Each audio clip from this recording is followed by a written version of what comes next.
What's going on, everybody?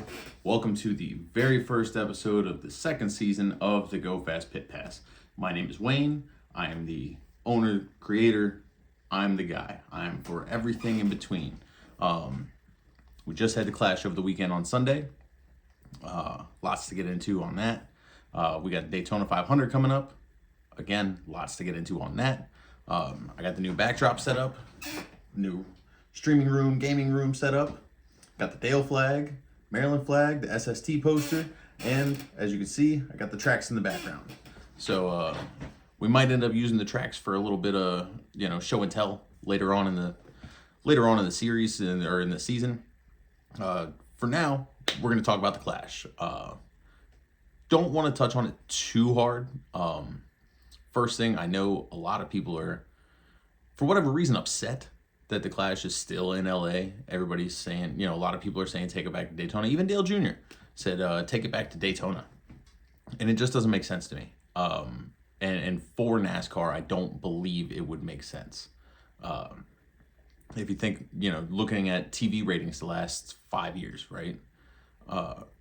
Even at only 1.5 million viewers, which, mind you, 1.5 million viewers with only 5 hours notice and a day early to move it to Saturday night rather than Sunday night, still 1.5 million viewers.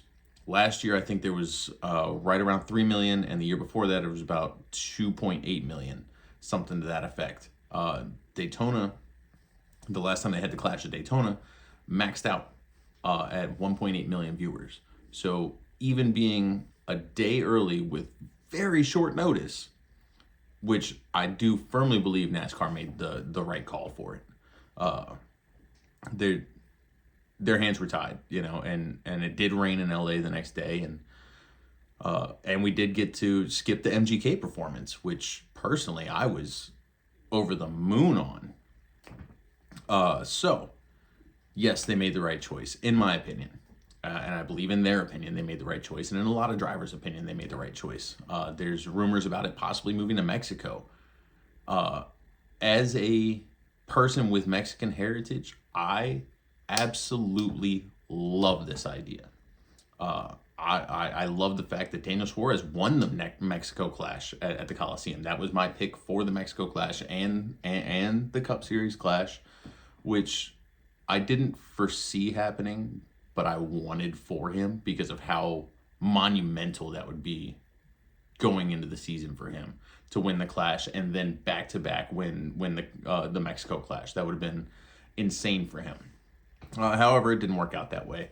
But he did win the Mexico Clash. Awesome. That's incredibly cool. Honestly, I love the Clash. I thought NASCAR could not have asked their drivers to put on a better show for the Clash, right? I mean, think about it. We had rivalries going in and out of the Clash all throughout the race. There was, towards the end of the race, there was Bubba Wallace and Kyle Larson. There was Tyler Reddick and Ross Chastain. Ryan Blaney worked his way up from very last all the way up to start the green-white checkered in second place. And at a track so small, and just to see Ryan Blaney and Denny Hamlin side by side to start that race at a short track after the way that Martinsville ended last year, you couldn't have asked for a more storybook ending or beginning even, ending to the race book, really a beginning to the season. Kyle Busch was right up there. And, Ricky Stenhouse, he had a rivalry starting with everybody. It seemed like, but, he hopped out of the car and went and had some words with John Hunter Nemechek, and I like it. I like the momentum coming into the season. I like the attitude coming into the season. I like the excitement coming into the season. I think it's going to be nothing but great for the sport. I love the fact that Ty Gibbs and Joey Logano have a rivalry going. Like Joey said, he sees a lot of himself in Ty Gibbs. He sees a lot of his younger self in Ty Gibbs. And if you guys remember young Joey like I do, they're very similar. They're both. Young Joey was a great race car driver, but always seemed to be pissing somebody off, right? And I don't think Ty Gibbs is any exception to that whatsoever. Is a great race car driver, happens to be pissing a lot of people off, right? And it's both a rookie thing and a I'm gonna stand my ground type of thing. No different than Ross Chastain. He's obviously an older, an older, less experienced driver, but same goes where he's very, very good, and he's going to stand his ground in different events throughout the race and with whoever he gets into it with. No different than with Ryan Blaney at the championship race last year. He said straight up, I don't care that he's mad. And I think Ty Gibbs is coming into this season with a little bit of a chip on his shoulder. He won Rookie of the Year. Good for him. He was not contested. This year we got a bigger rookie class. It's going to be a more intense rookie class. I know a lot of people don't consider John Hunter Nemechek a rookie in the Cup Series because he has spent a little bit of time in the Cup Series. I still consider him a rookie in the Cup Series because he got washed out fast. He was done. Noah Gragson, I don't believe he's considered a rookie this year. However, this will be determining he makes it the full season. This will be his first full season in the Cup Series. We got Carson Hocevar, Josh Berry. It's a big rookie class when you look at it prospectively, right? So I think NASCAR could not have asked anything more out of what they got from the Clash at the Coliseum, right? Is they got excitement leading into the season. We got hard racing, elbows out racing for all night, it seemed like. There was bumping, there was running, there was pushing, there was shoving. People were pushing people up into the wall. If you notice, almost every single car's right rear corner was toast. Just completely cooked from hitting the wall or getting hit by another car. It was you couldn't have asked for anything better. I thought the Clash was as a race fan and as a fan of watching the races, I thought it was a huge success. And good for Denny Hamlin. He wins his fourth Clash. He's second all time, second to Dale Earnhardt as far as Clash victories.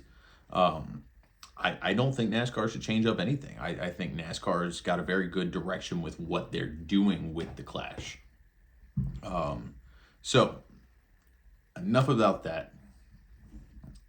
Let's talk about Daytona 500. Daytona 500, we are, roughly 10 days away. We've got Super Bowl this weekend.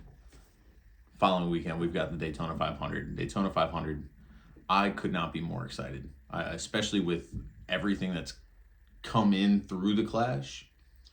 If Ty Gibbs and Joey Logano end up together at Daytona, something's going to break. You know what I mean? Something's going to boil over. Neither one of them is going to be the one that extends the olive branch to the other one, right? So something's going to give there. Michael McDowell and Ricky Stenhouse Jr., they were literally just banging each other's cars off of each other out of frustration with each other. If those guys get together at Daytona, there's going to be another issue, especially if one of the guys is in a position where he doesn't have a car that he's going to be able to win the race, but he can make sure that somebody else also doesn't win the race by accident. I don't foresee there being any lack of excitement at this year's Daytona 500 race. I'm just to give you guys some updates on the plans moving forward. I will be at the Richmond race on Easter Sunday. I'm bringing my little brother to his very first NASCAR race. As of now, I plan to be at the other Richmond race in August. And of course, I will be at the final race of the round of, I will be at the final race of the round of 8 at Martinsville in November. Can't miss that one. After last year, there's no possible way I could miss it. Either way, I'm excited to bring it all to you guys. If you have any questions, any comments, anything you're seeing, I've seen a couple comments, here and there in different chat rooms and message boards type of thing, and Discord community and stuff like that, where people are saying like Joey Logano's washed up, right? He's not washed up. People are saying Denny Hamlin's washed up. He's not washed up, and I think he proved that. You know, he came out and he had a strong showing. He had a horrible haircut, but he had a strong showing, right? I don't know what's wrong with his head. You know, it looks like he fell underneath the lawnmower, but he still had a very great showing at the Clash. You know, you couldn't have asked for more excitement, and I think that's the vibe that NASCAR wants to set moving into this year, right? We've got a new short track package that's hopefully going to be a lot better than last year's. We got a new short track package. We've got an updated playoff schedule, which is insanity, right? I believe we go from Talladega to Watkins Glen and then Bristol for the first 3 races of the playoffs. If I'm a driver, I don't even want to make the playoffs because it's going to be a crapshoot at that point for whatever happens next. It's going to be insanity. This year is going to be an incredible year for NASCAR. I really feel it. As far as Daytona 500 picks go, I think this is the year. I could be wrong, but I think, and this is where if I was a gambling man and I had to put my money on something, I think my money would go on Kyle Larson winning this one. He's got the drive. He's got the drive. He needs this super speedway victory. You know, Kyle Larson in super speedway victories is like Denny Hamlin in championships. He just can't get it. But it's going to be a good season. It's going to be a great season. We got Kevin Harvick in the booth. I think Kevin Harvick did an absolutely fantastic job.